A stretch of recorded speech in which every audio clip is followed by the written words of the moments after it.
discuss in the Q&A session. So I would like to move to the next speaker, Ms. Hajah Rotina Muhammad Daik, Director General at National Landscape Department of Malaysia.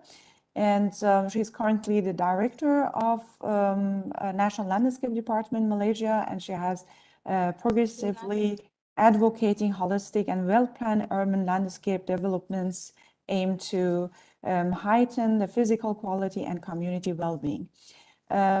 Ms. Daik, the floor is yours, please. Okay. Good morning, good afternoon, and good evening to all participants who are joining us visually today. Thank you, Dr. Faris Hafaz, moderator of the session.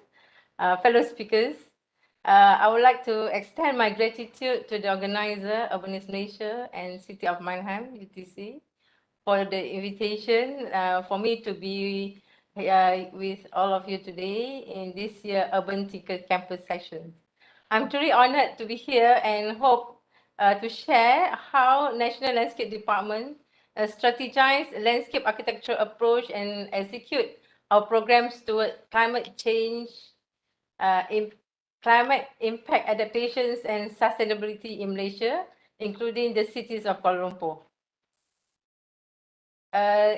Since year 2000, Malaysia is aiming to achieve sustainable urban development, and many efforts are carried out by various authorities at the federal, state, and local level, such as introducing the concept of healthy cities, livable cities, green cities, and many other concepts in planning and development of towns and cities in the country. And climate change is affecting our home, our living environment, and the way we live today. It is critical for us to share and prepare ourselves for the changes that we are expecting. In this session, I would like to deliberate a little bit about National Landscape Department's function as a federal agency, which is responsible to spearhead landscape development in Malaysia in terms of planning, landscape planning, physical landscape development, as well as to spearhead the landscape industry, paving our way towards transforming the country into becoming a garden nation.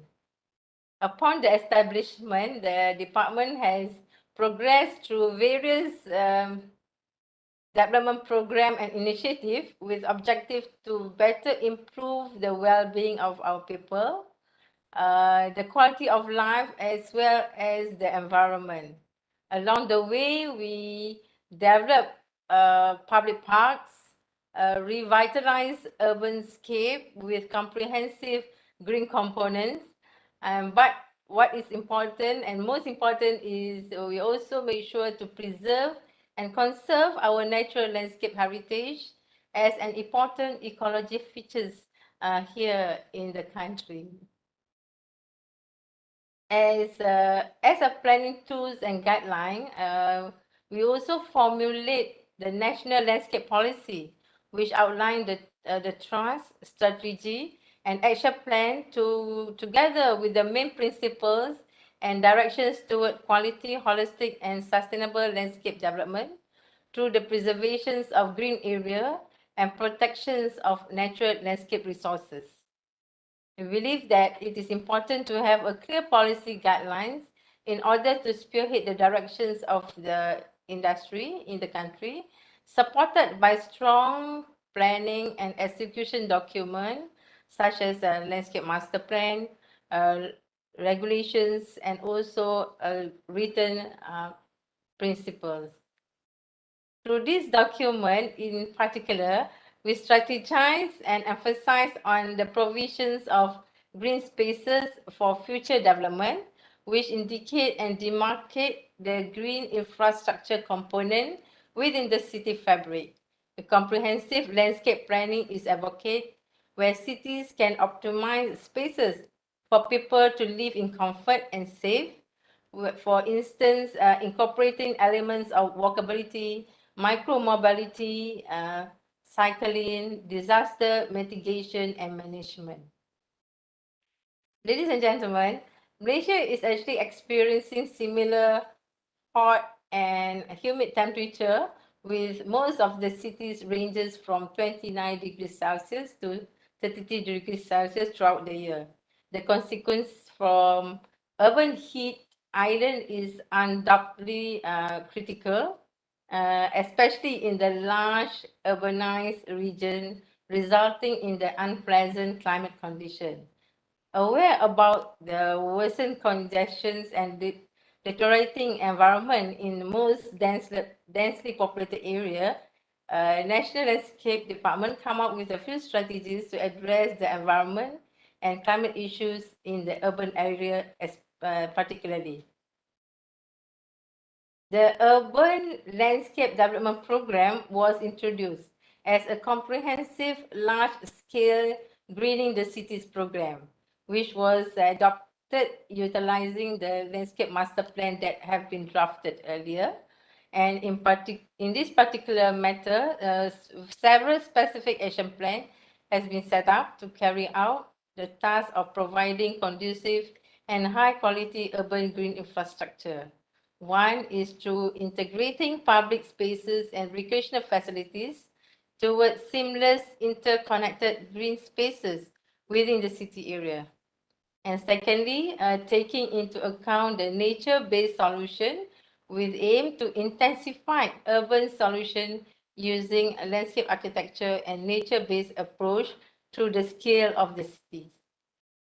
New approaches for every purpose of urban landscape development shall not only be accessible and attractive green network, but also it promotes habitat and ecosystem revitalization, apart from incorporating technologies and education oriented in the design element.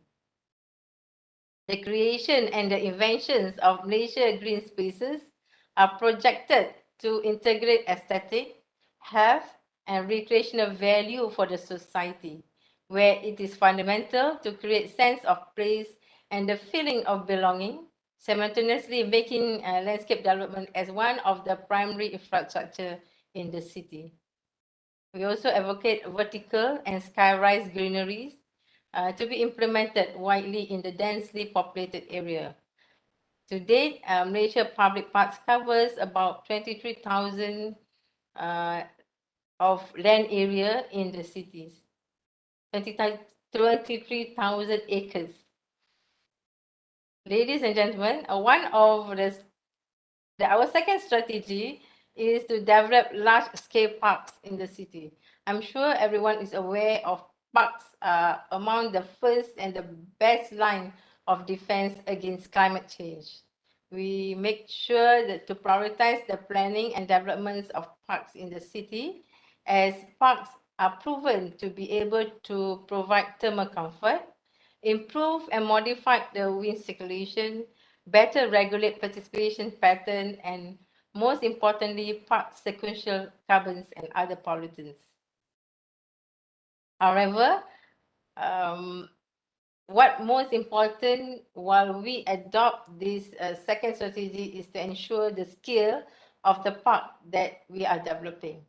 Landscape studies and research shows that large-scale parks with area of more than 10 hectares have the higher tendencies to result temperature reductions that extend covers about 350 meters distant from the park boundary.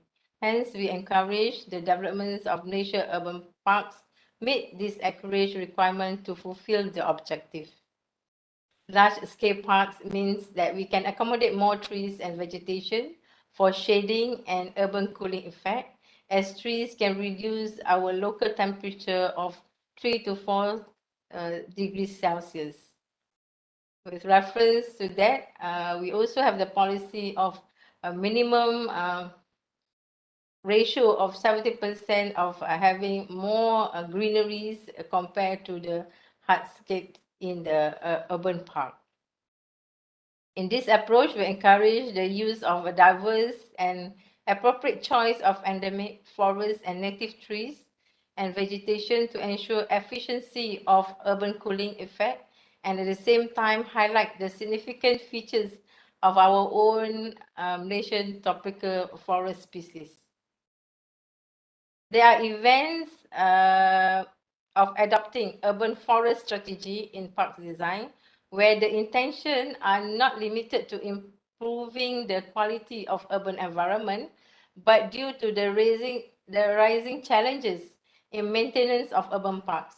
We hope the concept of providing the city with more natural, lower maintenance and less tailored and self-sustained vegetation with the characteristic of forest is more accepted. The concept is actually growing gradually. They assimilate well with Malaysia 3 tiers forest planting technique, and it shows a profound effect on our environment.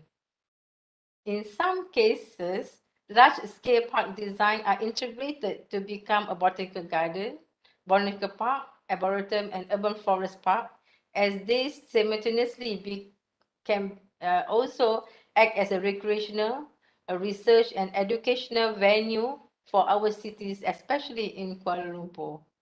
These efforts are consistent with bringing back nature to the cities approach and the nature-based solutions that we emphasize in our national landscape strategies toward achieving low carbon city initiative 2050 as pledged by the government.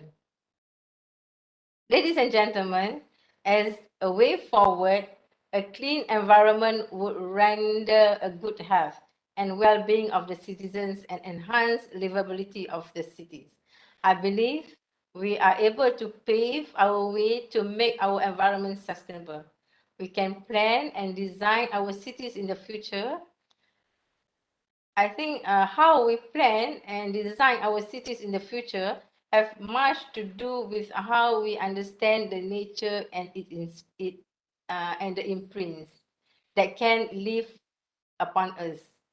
Despite many challenges, we will continue to ensure high quality landscape and the public spaces while greening the cities and ensuring the provisions of sufficient green spaces can be materialized in the near future to meet the existing and the future generation needs. We envision landscape and other green infrastructure can be strengthened and contributes toward people-oriented and climate-resilient solutions. Apart from that, we also hope all areas for urban parks, public spaces, and the green infrastructure that has been designed for in the cities are managed and monitored accordingly to their designated purpose. I think from me, I'm very delighted to share our experience with all the participants today, and that is how I think we in National Landscape Department contribute to the strategies that help to mitigate the urban heat island effect in the cities. Thank you. Thank you so much for sharing with us landscape in actually landscape solution and nature-based solution in Malaysia. And by that, I would like